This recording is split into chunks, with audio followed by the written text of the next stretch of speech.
ज्या कठीण प्रसंगाक आमी ह्या सरकाराक तेंको दिल्लो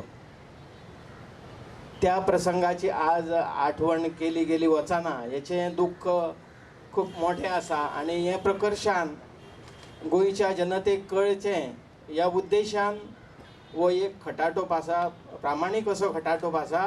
गोंयचे जनतेक सांगपाची गरज ना, तांकां खबर आसा आज जें कितें घडटा पळय तें.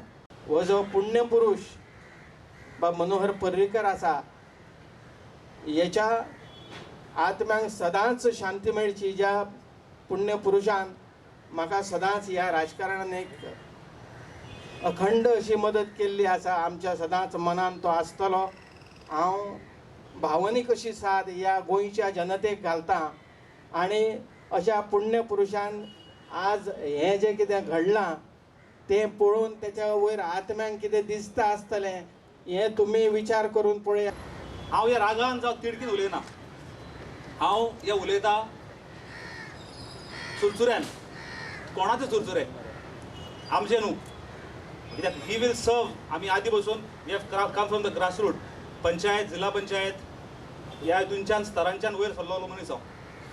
आनी ही झूंज हे करत रावप हें आमच्या म्हाका दिसता रक्तान आसा आनी हे सिच्युएशन तें डिमांड करता. पूण म्हाका दुख्ख दिसता आनी चुरचुरे दिसता तेच्या लोकांचे, पणजेकारांचे, जावं बीजेपीचो जो हार्डकोर वर्कर आसा. तेन्ना काँग्रेस कंटिन्युअस अटेम्प्ट काँग्रेसी चल्लेलो की आमकां फोडून त्या वाटेन व्हरून गव्हर्मेंट करपाचो म्हणून. आतां सुद्दां चल्लेलो की त्या वाटेन तुमी येयात आनी तुमकां तो गव्हर्मेंट आमी फॉर्मेशनाक आमी गव्हर्मेंट फॉर्म करया म्हणून. But we stuck to our word.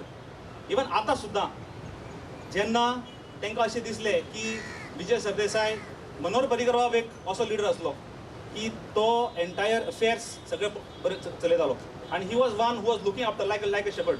सगळ्यांक हितून दवरचे, सामकें दवरचें. तांकां म्हाका दिसता खंय तरी विजय सरदेसाय आनी रोहन खंवटे हे खंय तरी खटकले की they are going to see the work affair फुडें कसो चलतलें हेजेर तेंची हें आसता काय म्हणून. तितून तेंचो बाबा तेंचे being a tall leaders, being good leaders खंय तरी खटकले. आज आमकां ह्याच सरकारान चौकीदार म्हणून उबे रावचें पडटलें, पळोवपाक की हें कितें जाता तें सारकें जावचें, रॉंग कांयच जावचें न्ही. पूण एक उतर हांव तुमकां दिवंक सोदतां की जाता तितलो आमी हांगाचे उबे रावल्या तो आमचो प्रयत्न आसतलो की सरकार जें कितें वायट करता तें बंद करपाक, जें बरें आसा तें फुडें व्हरपाक आनी जे हो मसालो तयार जाला ताची खरी उड्डकण घालून चौकीदार सुद्दां आमकां म्हणपाक जाल्यार प्रॉब्लेम ना. पूण ते चौकीदाराच्या नात्यान खरेंच चौकीदारपणा करून गोंयाक न्याय दिता आसतना, गोंयकारपण राखता आसतना सदांच आमी रावन आमी हो विचार फुडें व्हरतले.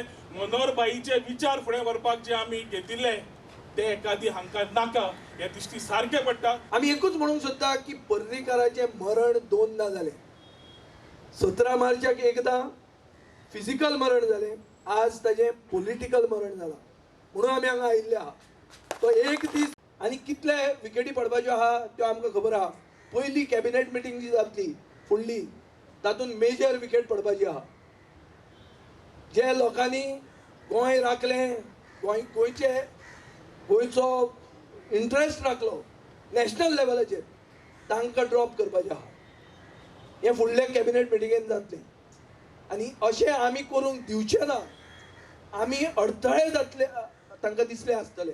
May be we were hurdles to this clean sweep involving dismantling of Parrikar's legacy, which is why the only plausible reason I feel that they have taken this type of a suicidal step. This is clear-cut harakiri, political harakiri. Taje example aha, there is no better example than this. There is a government that is stable. That is a government which till date we are saying we are not going to throw. I am not saying we are going to throw Pramod Sawant. No. सरकार उडयतले म्हण हांव म्हणीत ना, पूण सरकाराक आमी सपोर्टूय करचे ना. क्लियर कट हांव सुदीन ढवळीकार न्ही.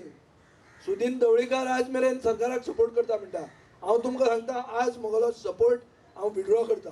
C, we don't regret associating with Manohar Parrikar. We regret aligning with the BJP because BJP has killed his legacy today. So from today onwards we cannot associate with the BJP. Till yesterday it was all right. Why we waited to be dumped? Why did we not resign?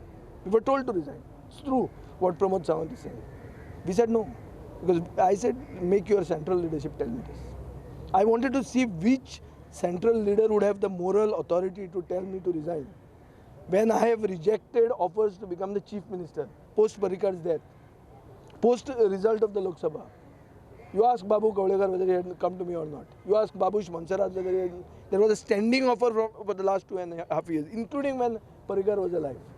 I have sacrificed all those. I am not regretting having sacrificed. No problem about it. I am only saying I wanted to know which central leader of the BJP would have the moral authority or the ethical wisdom to speak to me and tell me to put in my papers. I was waiting for that, and none of them had it.